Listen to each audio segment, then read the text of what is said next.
ก่อเดียวเด้อตาจำตรงมันงามงามหอมมาก่อนนี้กับผลึกโอ้ไม่กอดเต้แหงตัดแหงงามตัดมันตัดจำเลยอยากให้มันงามตัดจำอู้ป้าดงามแพงงามว่ะชื่นใจอยากกินอย่างตัวอยากกินอย่างพี่น้องเอ้ยอยากกินเฟอร์อยากกินพันป่าอยากกินแกงหน่อไม้อันนั้น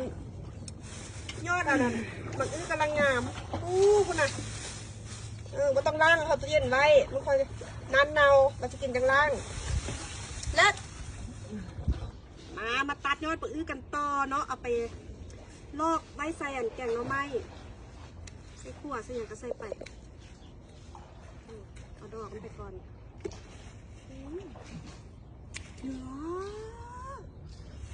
งามหลายยอดโคตร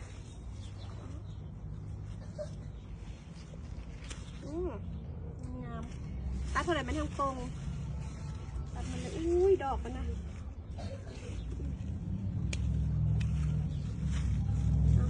ดอกใดบดจับหน่วยตัดมันเลย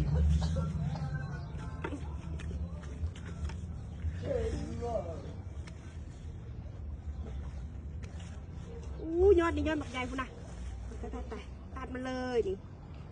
ว้าวมาส่วนนี้ต่อส่วนบักบะปงไปข้างในนี้ตัดมัน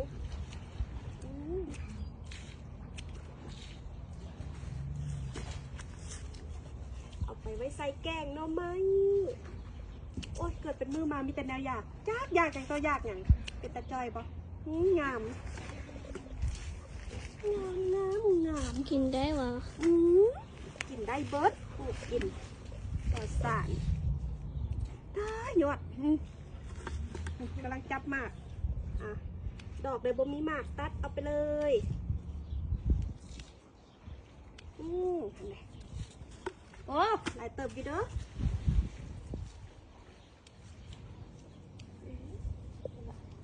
เสียไปสิละมากำลังออก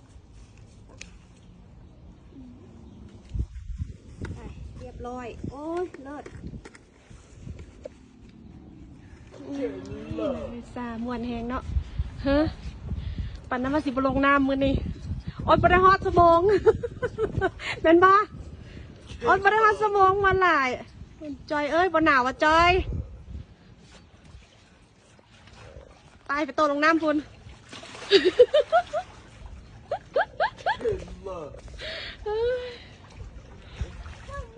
หนาวแล้วก็มาอาบแดดอุ่นแล้วก็ไปต้นน้ำมันยังไหลสบายโพด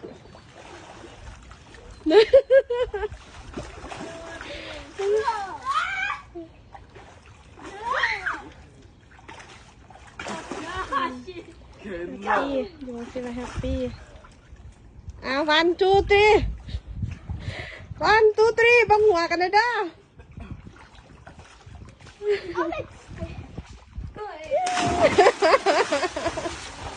โอ้ my god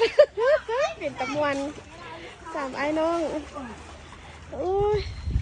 สีฮอนสีหนาวต้นน้ำตกมาเลยอะไรก็สิต้นโอ้ยอ้วนเอ้ยจอยเอ้ย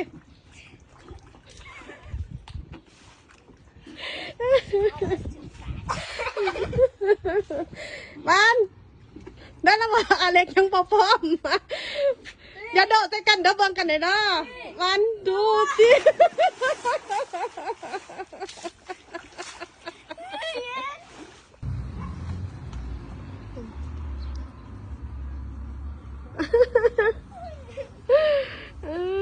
ให้คำลงแรงอยู่กับลูกกับเต่ากับหมากับแมวกับหัวกับส่วนสบายเป็นนายตัวเองเวลาเรือลายยุงสิละคนโอ้ยหูจะความดอลลาร์นั่นอ่างเจอกับหูจะความ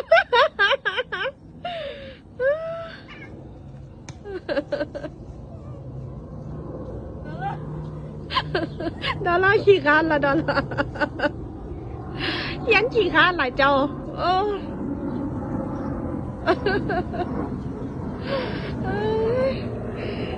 ละมือที่มียังหลายหารูปหาคลิปที่น่าสนใจลงก็แค่นั้นบอก งานหลักกินแล้วนอน งานรองก็ลงรูปลงคลิปยาวไปไม่ได้สนใจนะผู้ใดบอกด่ามาด่ากับแขนเอากำไรการเอากำไรกับเด็กอ่อนกำไรงามแล้วกับบล็อกพร้อม เสียเวลากำไรงามแล้วบล็อกพร้อมเสียเวลาเด็กอ่อนไร้เดียงสานะจ๊ะนี่จังสิเอาโอ้ยนางเองเจ้านางขี้อ่อนขึ้นนะแต่ละมือเริ่มเมื่อยละแล้วนี่เองเจ้าขี้ข้าแล้ว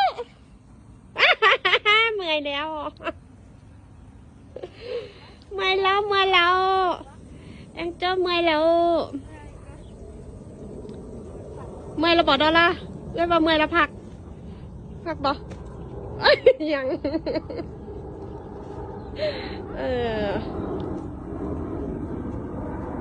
เมื่อยละเรียบร้อยเมื่อยละเรียบร้อยเช็คกระเบกละดึงลูกดึงบึดจำบึดสปริงเลอร์อัตโนมือหย่าบอลได้งามแล้วก็พาพรไปบอลได้ขี่ร้ายแล้วแกมาจัดการหนึ่งสมเนี่ยโอเคพอดีระเบาไวไปมันถึงบอลใหญ่อย่างนี้ดีไซน์ลูกเราต้องหูออกแบบเอาเองต้องเฮียนหูให้มันเป็นทุกอย่างตลาดอย่างเดียวพอมีเงินอย่างเดียวพอแค่ทุกอย่างมันเป็นพร้อมแค่ตัวเองมันเป็นเอาตัวมันรอดเอเดตติ้งจริงกับเบลล่ะ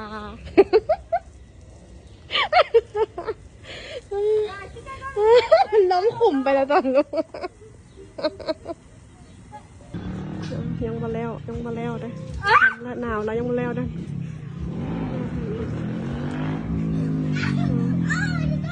แล้วก็เปียกอีกรอบก่อนพอแล้ว